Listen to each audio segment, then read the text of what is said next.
2 of celebrities with social anxiety.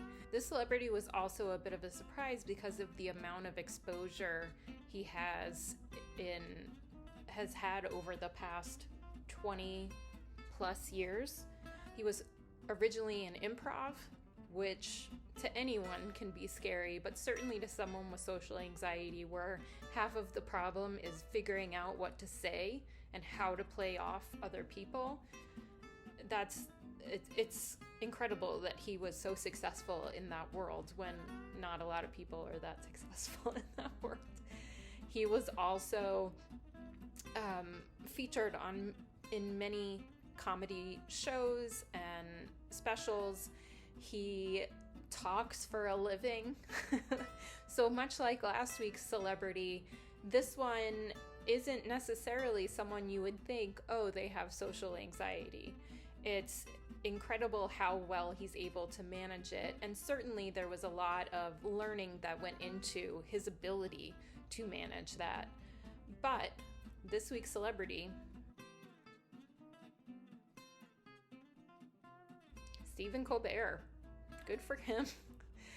He's got his big break on Comedy Central's Daily Show, went on to have his own comedy news show, and now works as a late night host, all of which requires quite a lot of screen time and quite a lot of putting yourself out there. Like many socially anxious people, this is not Stephen Colbert's only challenge when it comes to mental health. He also has pretty severe anxiety, and it's laid him up before.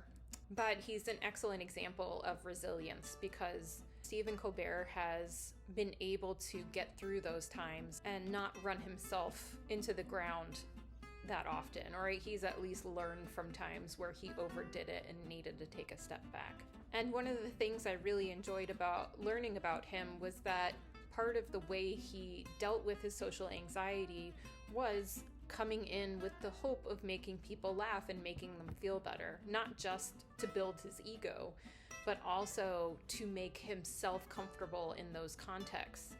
It's actually how I got through teaching for 18 years. I thought if I can make my students' day a little better, hopefully educate them, but making their day better was goal number 1. Education was goal number 2, and enjoying myself was like 15th. But